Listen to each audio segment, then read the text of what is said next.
Hello, everyone. Thank you so much for joining us today for the 2023 QChem Besley Award webinar. I'm very excited to present this award to Diptarka Haidt, who has been doing some really awesome work in, well, first in Professor Head-Gordon's group at UC Berkeley, and then currently working at Professor Martinez's group. But we'll get to that in a minute. First, I want to sort of talk a little bit about the award and why we're presenting it. So this award was instituted a year or two ago in honor of Nick Besley, who did his PhD with Peter Nulls at the University of Birmingham. He did his postdoc with Jonathan Hurst at Scripps Institute, and then a second postdoc with our very own Peter Gill. And then he started his own research group at the University of Nottingham in the UK. And I never met Nick personally, but I know about his legacy. He and his group have done some really wonderful work on X-ray spectroscopy, and he's been fundamental in contributing a lot of features to QChem, including TDDFT in reduced excitation spaces, and he's built on that to do some TDDFT for X-ray absorption spectroscopy, implemented some new exchange correlation functionals. All of his contributions to QChem have led to QChem becoming one of the leading packages for simulation of spectroscopy of core electrons. So he's done some really phenomenal work, and we're really grateful for his contributions. Unfortunately, he passed away in June of 2021, and so we instituted an annual award in his honor, and in honor of all of the work that he's done in computational spectroscopy, just in the field at large. And so, but yeah, we present this award annually in his honor to focus on important scientific contributions within, I guess, the more applications side of computational spectroscopy field. So anyway, thank you all for joining us. And now I'm going to go ahead and introduce our speaker, Diptarka Haidt, who has initially did his SB degree in chemistry and physics at MIT. He worked in Professor Troy Van Voorhees's group, doing theoretical studies on the properties and dynamics of electronic excited states. And then after that, he, in 2016, arrived at UC Berkeley at the group of our very own Professor Martin Head-Gordon. And he did his PhD there in physical chemistry for his thesis, which was about density functional odyssey beyond ground state energies. And so he's currently a Stanford Science Fellow hosted by Professor Todd Martinez, and he's working on computational photocatalysis, and he remains interested in all areas of quantum chemistry and their applications to problems of interest within the experimental community. So he's a theoretician, but he works with a lot of folks on the more experimental side as well, sort of bridging that gap between these two worlds. So thank you so much for joining us, Dip, and we're really looking forward to your talk. I'll go ahead and hand it over to you. Hi, everyone. Hope you can see a full screen version of this and not an overlay screen of where I was preparing the talk. If not, that would be a little inconvenient, but I trust that my technical skills haven't messed that one up yet. Thanks, Sharon, for the very kind introduction. Today, I'll be talking a little bit into my foray into computational spectroscopy as a member of Martin's group, where I focused on orbital optimized DFT or OO-DFT methods for modeling core level excitations, as well as applying these methods to study molecular symmetry breaking processes. But before I jump to an excited state surface, however, let me briefly talk about ground states. A number of you will have run ground state calculations before, probably the vast majority of you.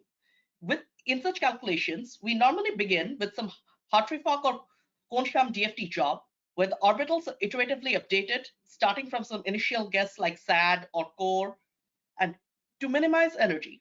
most people will stop right there. Some people want to go further and take these orbitals to do perturbation theory or couple cluster. If you want to be particularly fancy, you can do orbital optimization at these levels of theory as well, such as orbital optimized MP2, orbital optimized couple cluster doubles, and so on and so forth. Or you might be interested in some kind of a strongly correlated system. So you take these Hartree-Fock and DFT orbitals to do some complete active space calculation with or without further orbital optimization. However, the key point in all of these things is that we are always doing an orbital optimization right at the start, where some ground state energy or ground state energy like quantity in the form of a Lagrangian is being minimized. Indeed, when we do ground state quantum chemistry, we all implicitly recognize that the quality of our approximate quantum chemistry calculations is quite sensitive to the choice of molecular orbital basis we feed in. If we were doing FCI, none of that would matter. You can give it whatever set of orbitals you want and your answer would be fine.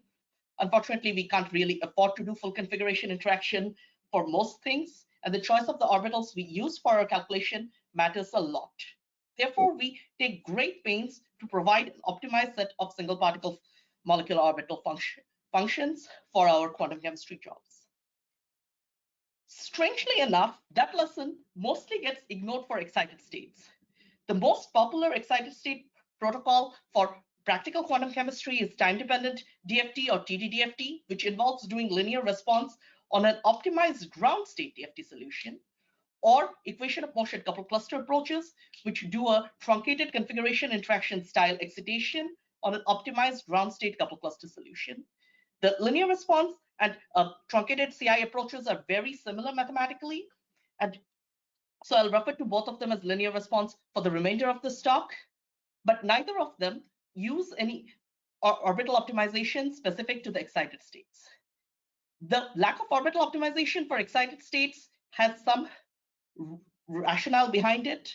Both time-dependent DFT and equation of motion couple cluster are formally exact at the unattainable limit of having the exact time-dependent functional or doing exact full couple cluster, which is equivalent to full CI. More importantly, these methods are computationally tractable because you don't have to do state-specific orbital optimization. You can solve for many states at once. However, this does come at a practical disadvantage, which is that there is no orbital relaxation in these methods beyond linear response. And I'll make a claim that the lack of orbital relaxation effects can magnify ground state errors to catastrophic levels without having some variational optimization to damp out the rough edges of the problem. Many of us have probably heard that TDDFT is really, really bad at modeling long-range charge transfer excitations. Let me provide an example of an infinitely separated ammonia-fluorine complex where we are looking at the lowest charge transfer state in which an electron hops from the ammonia lone pair to the sigma star orbital of difluorine. A reasonable benchmark for this excitation energy is given as a gray dashed line on the plot, and the values obtained for this excitation energy via TDDFT over a broad range of functionals are shown as the hatched bars. You can quickly see that TDDFT predicts a very broad range of values, entirely inconsistent between functionals and not exactly giving an encouraging level of agreement with a trusted benchmark. Now, the variation in values that you get out of TDDFT is not a bad thing if you're in the business of shopping for functionals with the sole purpose of getting agreement with experiment. It, however, is pretty horrifying if you're worried about the method's stability in question. Similarly, I mentioned that I'll be talking about core level excitations, and this is another case where TDDFT is known to have significant issues. A core level excitation essentially amounts to exciting an electron from, say, a 1s level to a valence or Rydberg unoccupied level. And these excitations, therefore, are very charge transfer-like, as electrons are being transferred from a very, very localized core level to something much, much further away. And as a result, they share many of the same problems as TDDFT and charge transfer states.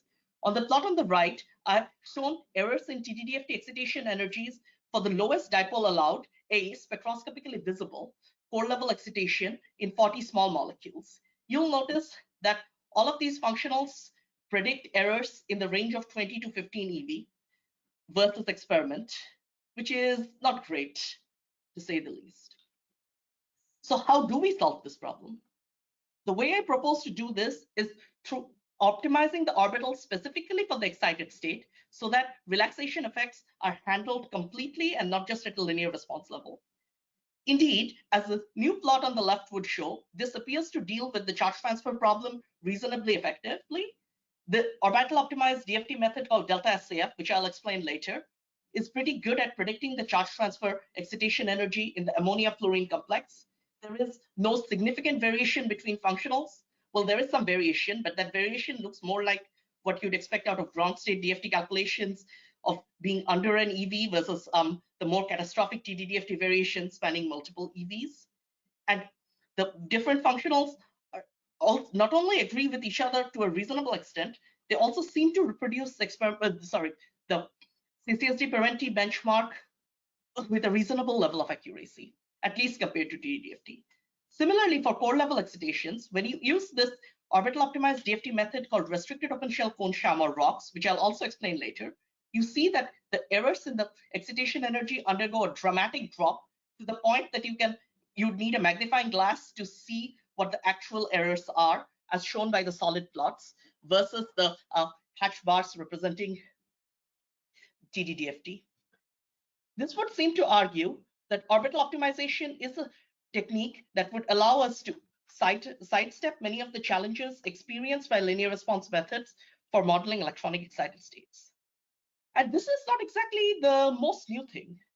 I found this old paper by Philipson and Melkin dating back to 1958, where they recognized that for modeling excited states of hydrogen, you really need to use different levels of diffuseness for the bonding and antibonding levels. And we're doing variationally computing excited state energies, which is very, very similar to how orbital optimized DFT methods operate, except that they were using Hartree-Fock back in that era.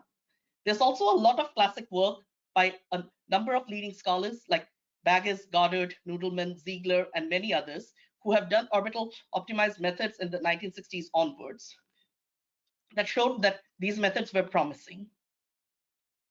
And yet, for some reason, we just moved on and started using time-dependent DFT and related methods when they came online in the late 1980s and 1990s onward.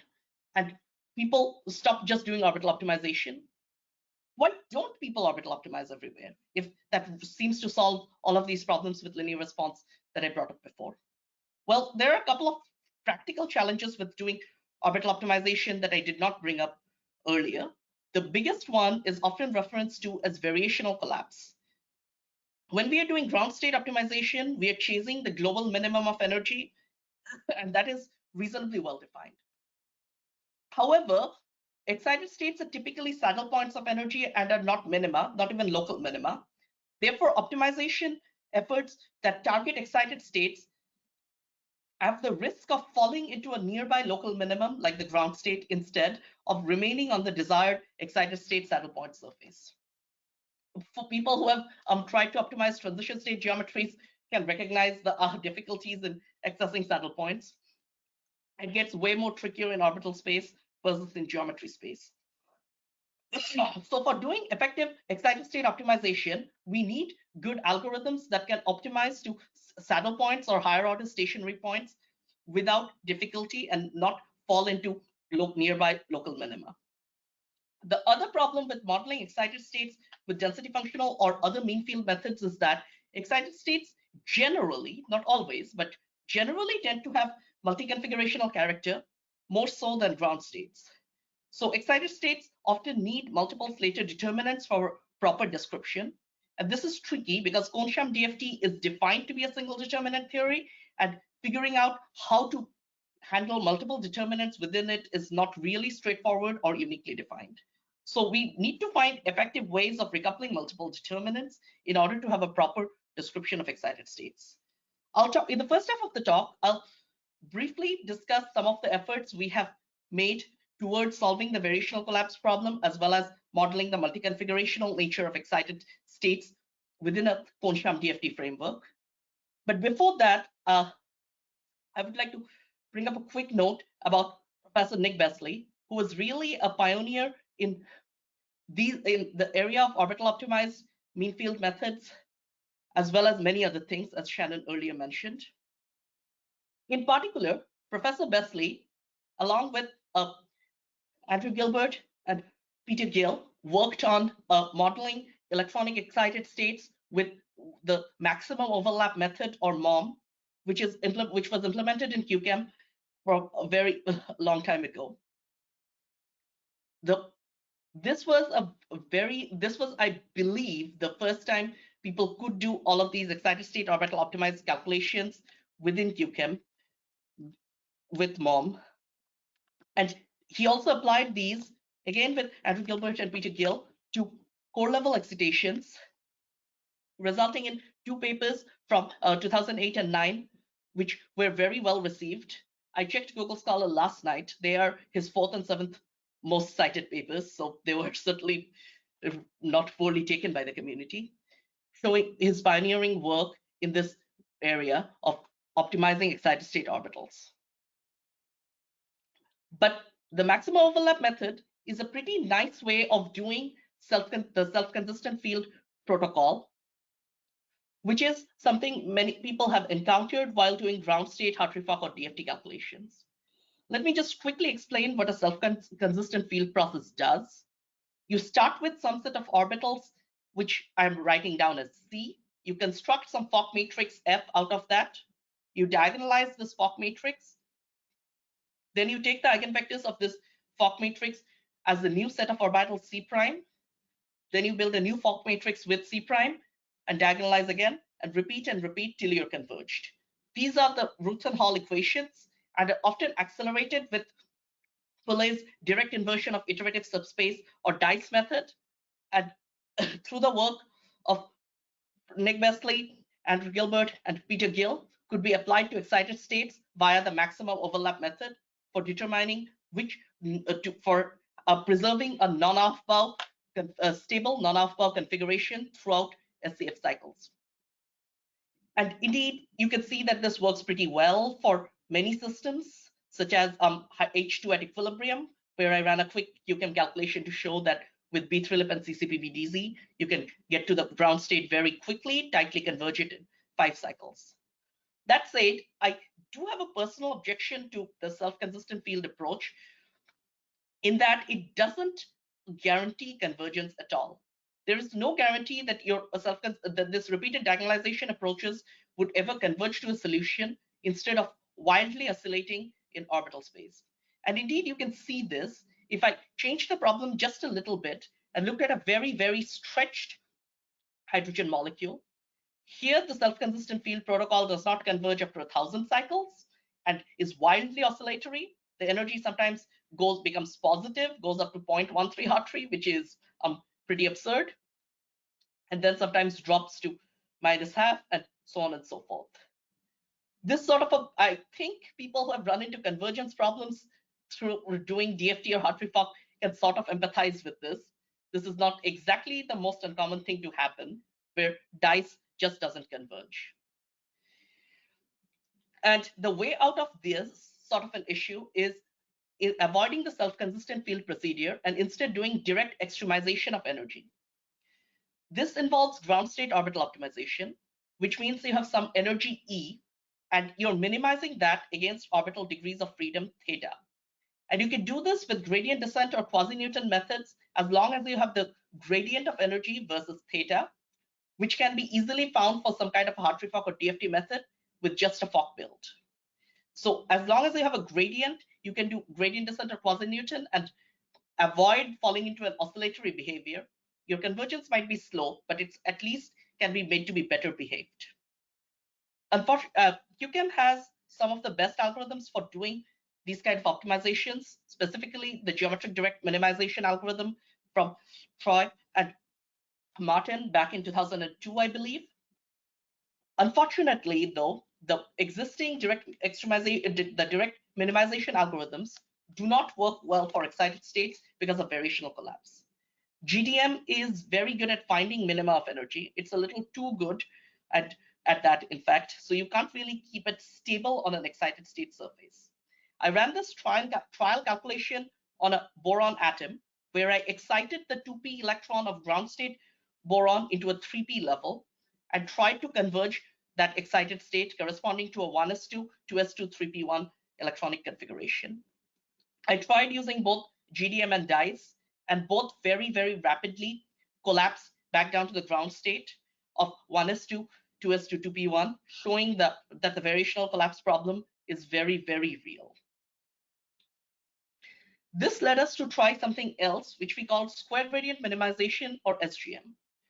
We realized that all stationary points of energy, which we believe corresponds to excited states or just approximate eigenstates in Hilbert space, are global minima of the squared gradient function. If it's a stationary point, your gradient there must be 0, and therefore your squared gradient has to be a scalar which is 0. And if your squared gradient is 0, you must be at a stationary point. So if we could just start at some reasonable initial guess and then take small steps with some gradient descent or quasi-Newton approach to minimize delta, starting from that initial guess, and we hit delta equals 0 that way, we can claim that we have found an excited state solution that is the closest to our initial guess. And it might appear that square gradient minimization is really complex, because instead of working with a gradient, you're working with a gradient squared, and then you have to take the gradient of delta in order to do any kind of minimization.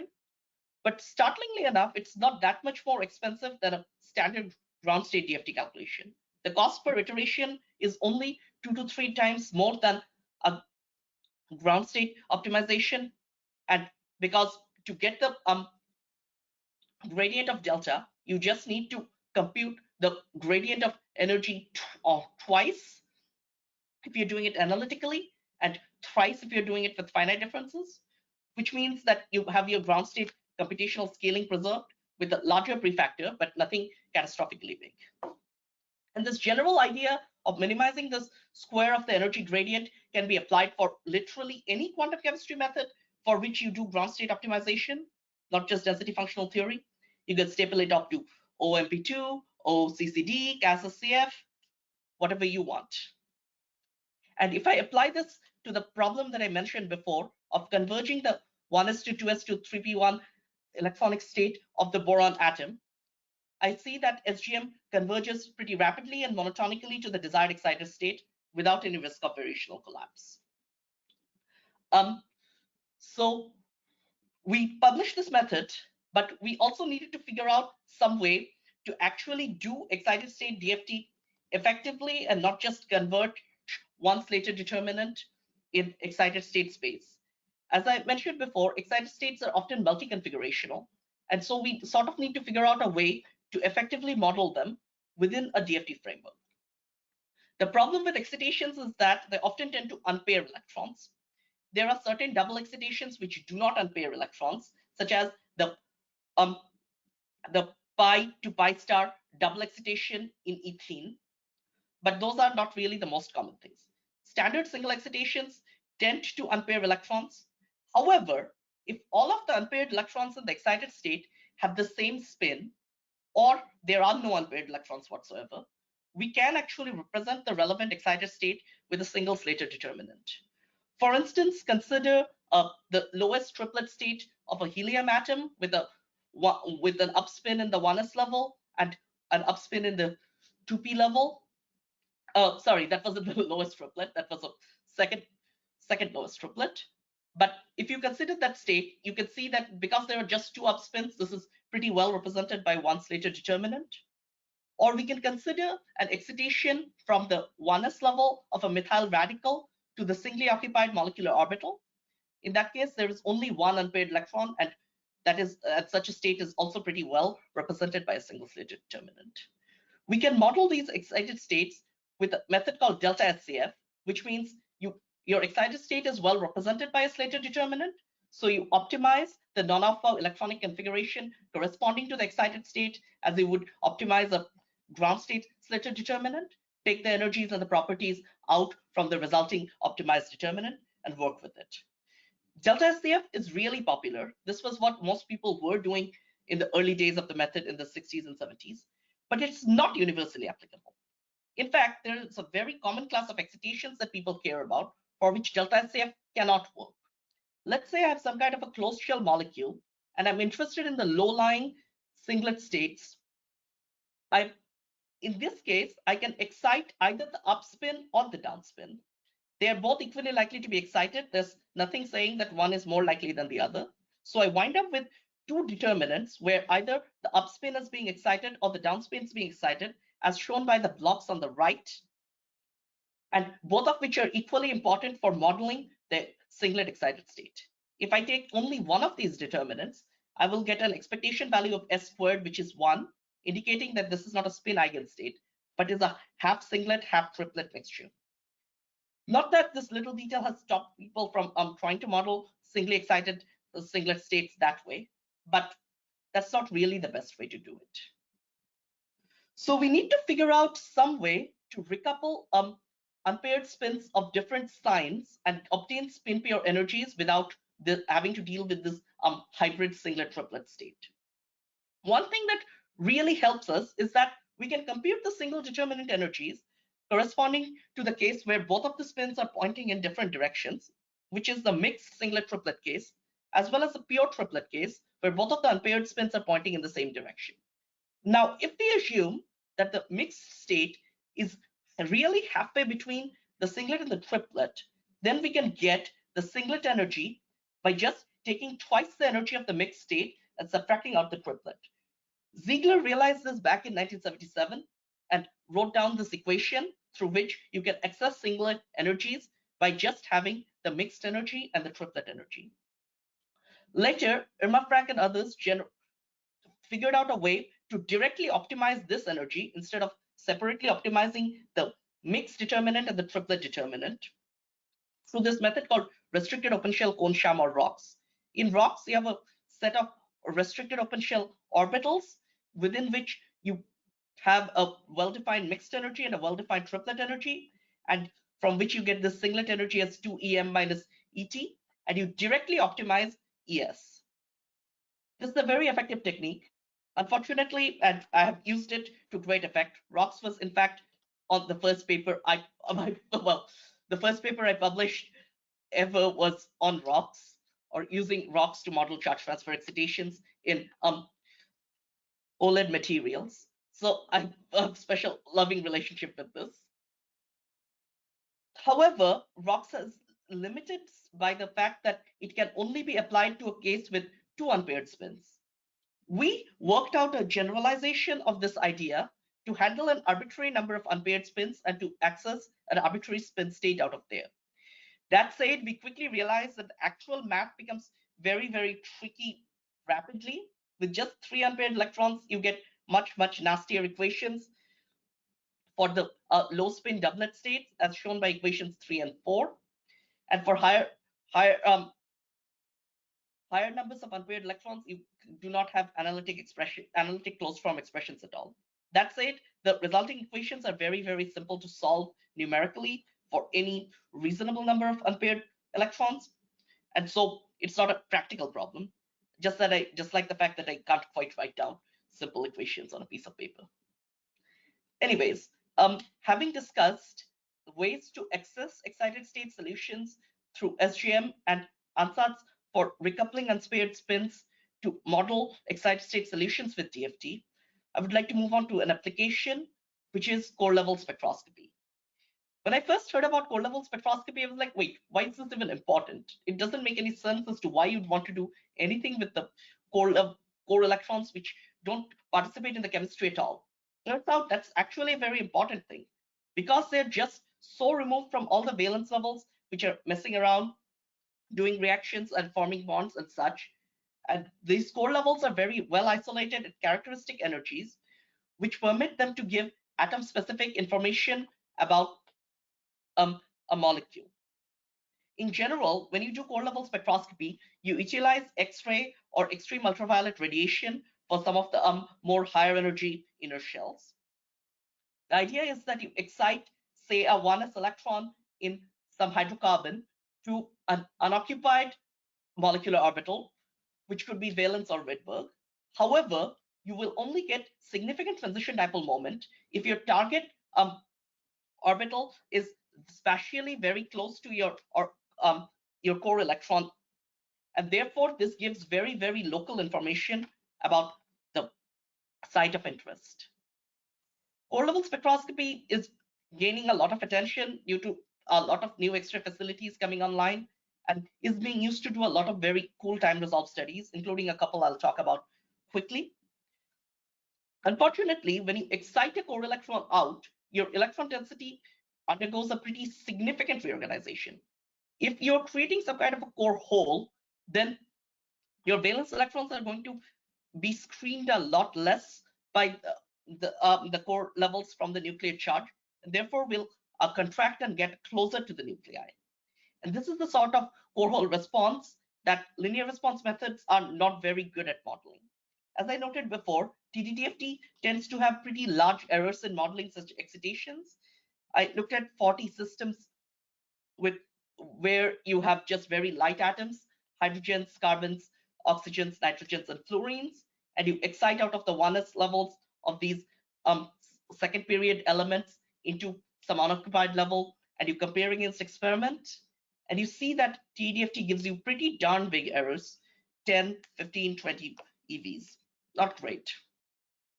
However, if we use restricted open shell cone sham, which is capable of modeling excited singlets in a spin pure fashion and has orbital relaxation effects baked in, we see that there's a huge improvement over TDDFT. We can see this across all functionals where the error bars shrink so close that we would need a bit more of, we would need to change the Y scale in order to figure out what the errors actually are, which I'll do in the next slide, or well, this slide now, where I've gotten rid of the TDDFT error bars to just focus on what is the error that we get from rocks. We see that we have managed to reduce this by an order of magnitude, if not more in many cases. Importantly, Hartree Fock, when it is combined with rocks, gives you a 0.6 EV error. This is actually showing the importance of orbital optimization for this problem. There is no correlation associated with this method whatsoever. This is just bare Hartree Fock, what is one of the worst quantum chemistry methods that we know for any kind of ground state application. And yet it manages to give 0.6 EV errors for core level excitations, while TDDFT was giving 20 EV scale problems with even the most advanced functionals. Indeed, this is startlingly enough, some density functionals manage to do worse than Hartree Fock, which is somewhat sobering and makes you realize that it's not so much the DFT part, but the OO part that's really giving good performance. That said, there are modern functionals like the scan meta GGA or the omega B97 X-V hybrid, range separated hybrid, which give pretty good performance, giving something like 0.2 to 0.3 EV errors against experiment. Considering that the experimental energies have a uncertainty of about 0.1 EV associated with them, and I'm just computing the energies at Frank-Condon points without trying to do any kind of vibronic correction, this is practically semi-quantitative without having to worry any more about this. Now, just because I'm getting energies right for the lowest excitation doesn't mean that the quality would be consistent. So we decided to look at spectra by trying to predict the X-ray absorption spectra of small molecules like thymine from rocks and comparing to experiment. And we got pretty good agreement. The largest error we got was for the highest energy peak at around 290 EV, where we were off by 0.3 EV versus experiment, entirely consistent with the RMSEs I reported before. This was pretty good performance, and we were very happy. We decided to look at radicals, because that would give us scenarios where we have to recouple 3 spins, because not the electron pair being broken by the excitation, as well as the radical unpaired spin itself, and which would let us see if our spin recoupling model was any good. We found pretty decent performance. There is certainly room to improve for challenging cases, such as the oxygen 1s spectrum of the carbon monoxide radical, which turned out to be pretty difficult.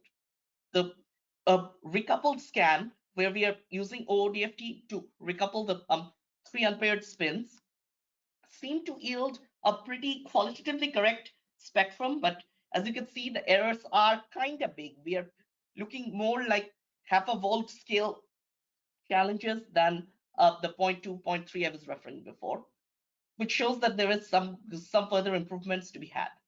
However, this is a dramatic improvement over a linear response method like equation of motion coupled cluster singles and doubles, which gets the spectral shape completely wrong.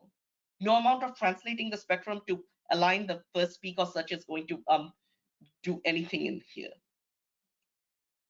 I hope with this example to have sort of convinced you that just getting the basic physics of core hole relaxation right is more important than trying to do very complicated electronic structure.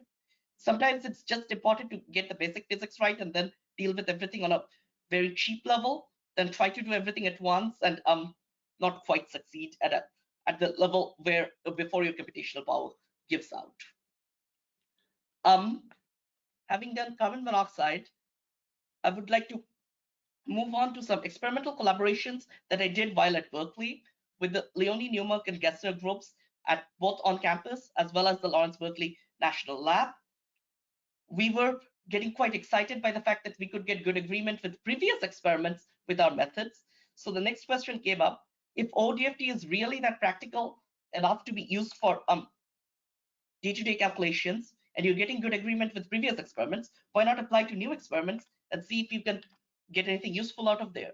We did a bunch of collaborations involving time resolved X-ray transient absorption to study the dynamics of photoexcited and photoionized molecules, with the photoexcitation done with either a 267 nanometer UV pulse or photoionization done through strong field ionization with 800 nanometer near infrared. And the resulting dynamics was monitored with X-ray or XUV radiation under 350 EV, so nothing too hard X-ray. We did a bunch of collaborations, some of which are shown with well, some table of contents style images for some of those are shown in here. But I'll only talk about two today, which involve molecular symmetry breaking and Ian-Taylor distortion. Specifically, we were interested in methane. Methane is a rather well-known, if infamous molecule. It's probably the smallest stable tetrahedral molecule. I can't think of anything that's stable and smaller than methane. You have all the hydrogens at the vertices of a regular tetrahedron, the carbon atom smack in the center, and a carbon-hydrogen bond length of 1.09 angstroms. The hydrogen-carbon-hydrogen bond angles are all 109.5 degrees from tetrahedral symmetry. And this looks very, very symmetric. The ground state electronic configuration of methane is closed shell of 1A1 symmetry. However, there are degenerate molecular orbitals that lie underneath these, as shown by the figure on the right. We have the carbon 1s orbital as the 1A1 level. We have a totally symmetric bonding level derived from the carbon 2s as the 2A1 level. And then we have a triply degenerate level corresponding to bonding orbitals derived from the carbon 2px, 2py, and 2pz, which are shown as the 1T2 level. In the ground state, all of these 5 levels are doubly occupied, and there is no other possible permutation / filling. There's only one way to represent the electronic ground state of methane, and that's a closed shell 1A1 configuration. Now, what happens if we ionize it? Let's say with the 800 nanometer strong infrared pulse. And if we do that, we see that because the HOMO is the highest occupied molecular orbital or HOMO is triply degenerate with the X, Y, and Z directions equivalent, we can do this vertical ionization with around 13.6 EV and get a T2 symmetry state, because there are 3 possible orbitals, X, Y, and Z, that we could have possibly ionized. Furthermore, the whole is at a sigma bonding level, so the bonds weaken a fair bit as a response to the ionization. However, we then run into this thing called the Ian-Taylor theorem, which tells us spatially degenerate electronic states, such as the triply degenerate state I showed before, in nonlinear molecules are unstable against atomic displacements.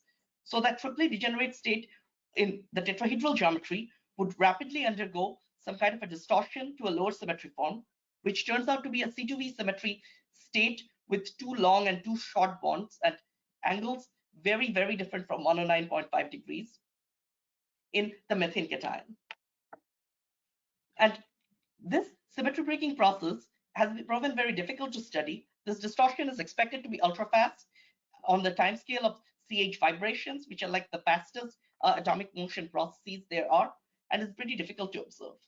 However, from just pen and pencil knowledge, we can expect that this distortion would destabilize the singly occupied molecular orbital of SOMO, and therefore the bright carbon 1s to SOMO signal should be expected to show some significant dynamics.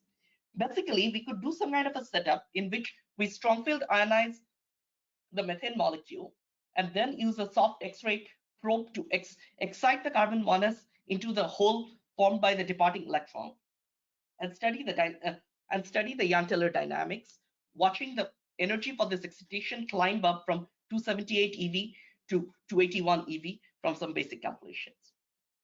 Is this what happens? Turns out to be yes. If you look at the experimental time resolved spectrum on the left and the computed spectrum from OO-DFT on the right, you see that exactly the same behavior is observed. You have a very, very rapid rise in the 1s to SOMO excitation energy within the first 10 femtoseconds after ionization, which corresponds to Young-Taylor distortion. And then you see some small oscillations about this long time asymptotic value, which corresponds to scissoring vibrations that are damped out in about 60 femtoseconds afterwards. You can notice that there's pretty good agreement between experiment and theory. I didn't have to shift the theoretical spectrum anywhere to align it better or something. This just came out as is. There was no further processing than just combining the two data sets together and plotting them. And this is really good because it makes us a bit more confident in either of them, especially in the ability to interpret the results. We also looked at isotope effects and saw that the dynamics for a totally deuterated methane CD4 is about 40% slower than what is seen for CH4, corresponding to the factor of square root of 2 that would be expected from a very simple isotope effect. This is encouraging and seemed to further validate the fact that the dynamics that we were seeing arose from nuclear motion, and there was nothing too weird going on from the strong field. But then there came the question of what is the signal measuring? By plotting the signal energy, the computed signal energies against the geometric parameters of the symmetry broken molecule, we quickly found that there was a very strong correlation between the excitation energy and the smallest bond angle in the symmetry broken molecule. As you can see in the bottom, as the smallest bond angle in the molecule gets smaller and smaller, the SOMO becomes more and more like a pure carbon 2p level and loses bonding character. This loss of bonding character increases the energy of the SOMO and increases its oscillator strength, the oscillator strength from the carbon 1s to SOMO excitation as it becomes more and more localized on the carbon. Therefore, what the X-ray signal is really measuring are the dynamics of the smallest bond angle in the molecule, which we can also get from ab initio MD as shown as the top left, which looks an awful lot like the dynamics seen in the X-ray absorption signal itself. As a result, we can conclude that the Young-Taylor distortion in methane occurs after 10 femtoseconds of vertical ionization, and distortion activates scissoring about the smallest bond angle, which is damped in up 60 femtoseconds, as shown by this little, with the scissoring motion in question, shown by this little GIF at the bottom. The reason we can see this so clearly in our signal is that this mode alters the bonding character of the SOMO, determining whether it's more sigma CH character or more pure carbon 2p non-bonding, leading to an observable and interpretable evolution of the carbon 1s to SOMO excitation signal. And I've noticed that I'm running very low on time, so I will have to skip talking about the carbon tetrachloride cation beyond just zooming through a bunch of figures without explaining anything. But just to note, and I will just note that when we did look at carbon tetrachloride, we saw that there was a symmetry broken form that did arise, like the symmetry broken form in methane, but it quickly dissociated to a carbon trichloride cation and chlorine atom that was non-covalently bonded together and stayed together for about a picosecond before breaking apart. If you are interested in learning more about the system, the reference is below. It contains everything I could have possibly said. And to quickly conclude, orbital optimized DFT methods can be used to model difficult excitations that TDDFT or ELMCCSD would have trouble with at basically routine DFT scaling. It seems to be especially effective for modeling core level spectroscopy, as was known before through the pioneering work of people like Nick Besley. But now we can see that, with SCAN and ROCks, we can see that it's a bit more accurate than was presumed before. And with this level of accuracy, we can directly compare theory to experiment, because with the standard theoretical signal to noise and error uncertainties, there is really no reason to presume one's particularly better than the other at this point, without any kind of needing any empirical shifting or alignment. And it has already proven to be of some practical use for modeling transient inertial absorption and thereby providing interpretation for ultrafast techniques. I would like to thank all the people I've worked with in this venture, such as Martin, Professor Steve Leone, Dan Newmark, and Dr. Oliver Gessner, with whom I have worked with whose groups I have worked with on the ultrafast time result dynamics.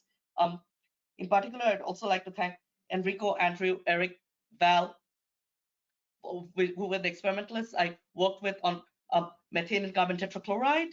I would also like to thank UAG for all the help with QChem over the years and with implementing things, as well as the rest of the MHG group for as it used to be at the time of developing these methods, for the love and support. And thank you for your attention. These are the references which describe the stuff I talked about today. If you are interested, you can take a screenshot and look up details further. And I'm happy to take questions. Thank you so much for a great talk, Dip. I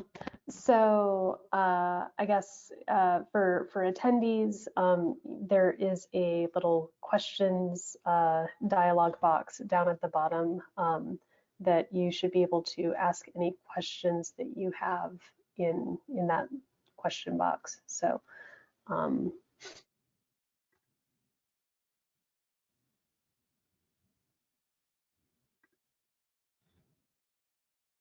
I'll wait and see if anyone has questions.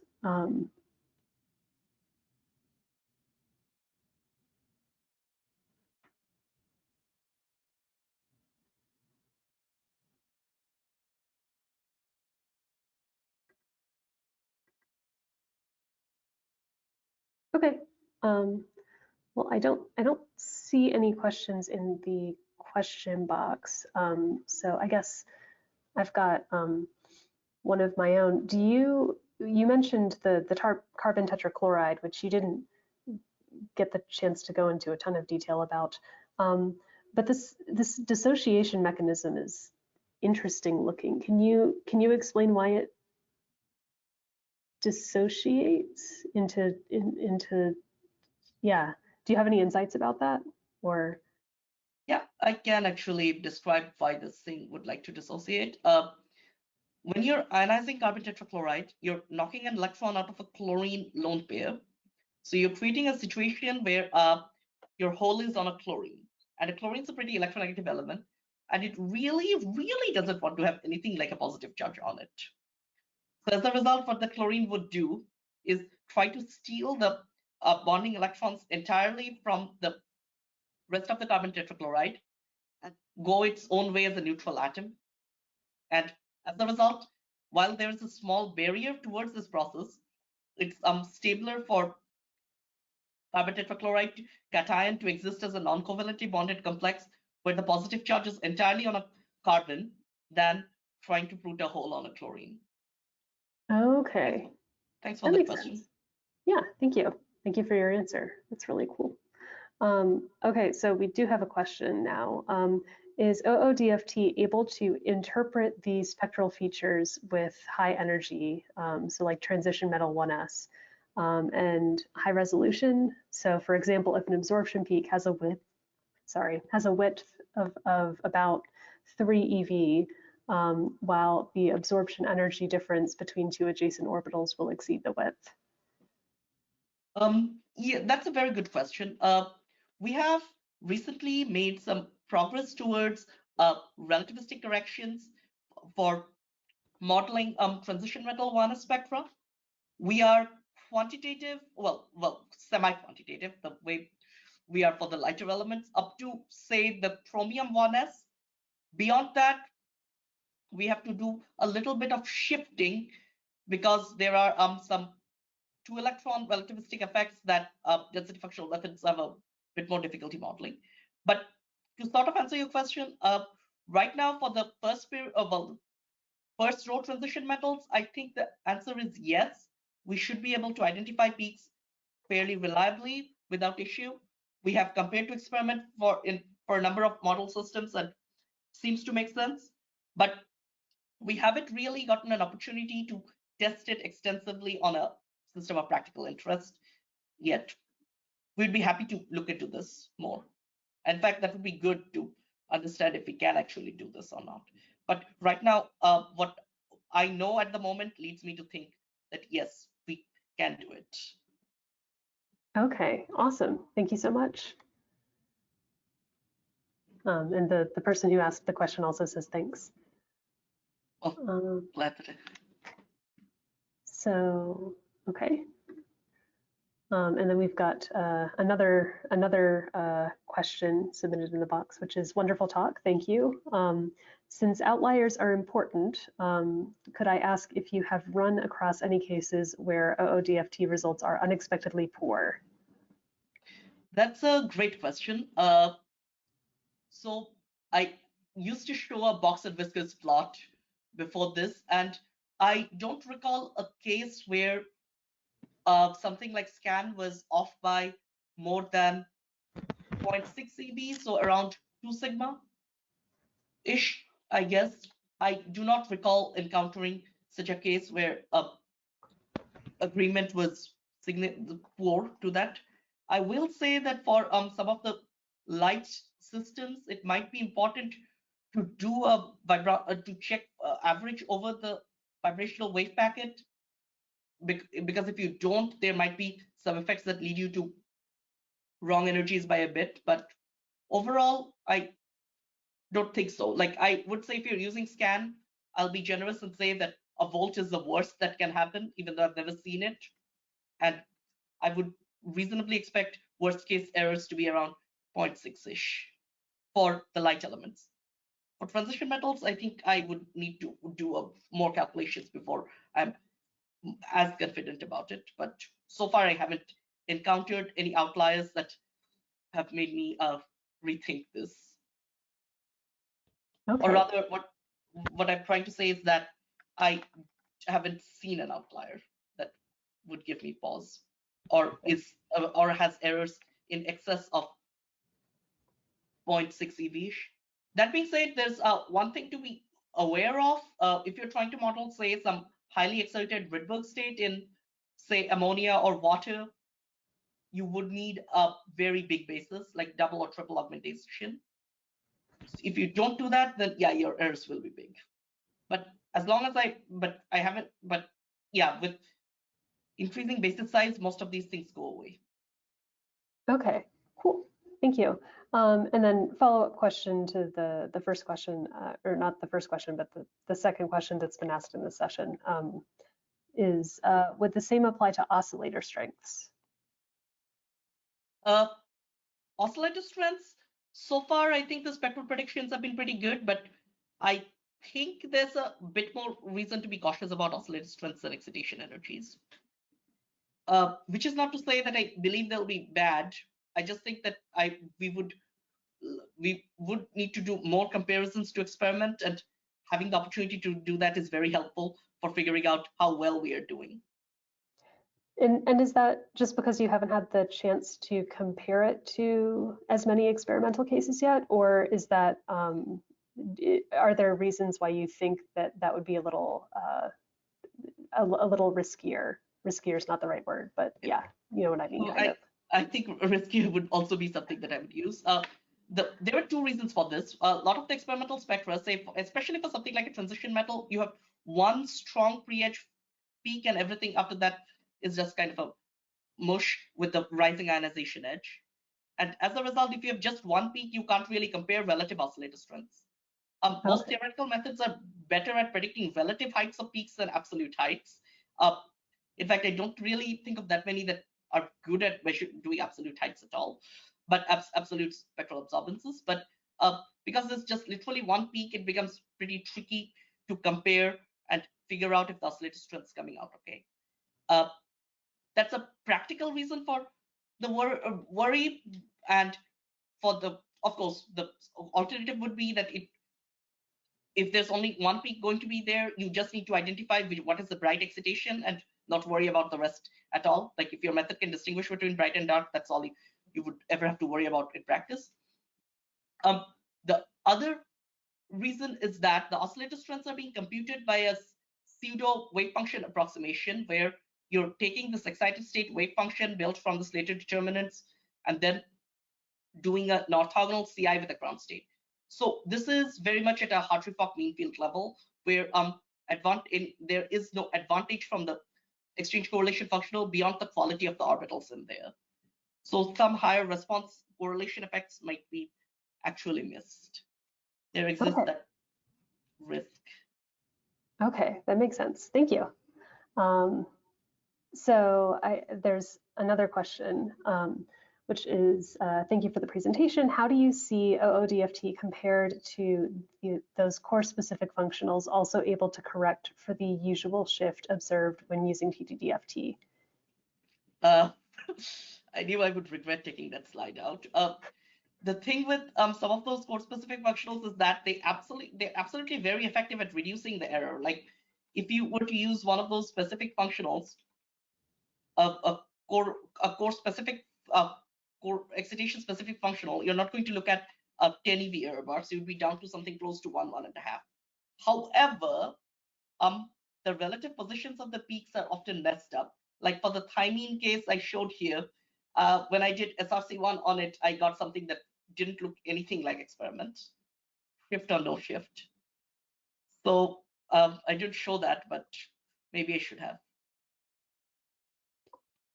So I guess to answer your question, then I think the energies would definitely be better, but at the oscillator strengths and, well, some combination of the oscillator strengths and relative positions are messed up in a way that makes some spectral comparisons a bit more suboptimal with those approaches. Okay, cool, thank you. So I think that's, and yeah, thank you for your answer to the questions as the person who has asked it. So, okay, that is the last question that I think we have time for right now because we're coming up on an hour. But I think I'll go ahead and I guess do this. Here we go. Okay. So thank you again for a very excellent talk. It's been very cool to see what you've been working on. And congratulations again on receiving this award. And we're looking forward to seeing what else you do. If anyone has had a question that they haven't had the opportunity to ask during this session, or if you're watching this on, the recording later on, please feel free to post on our QChem Talk forum. We'll have a special topic specifically for this webinar where you'll be able to post questions related to this talk. So thank you very much for your attention and your time, and thanks again to Dip for a wonderful presentation. And yeah, thanks everyone.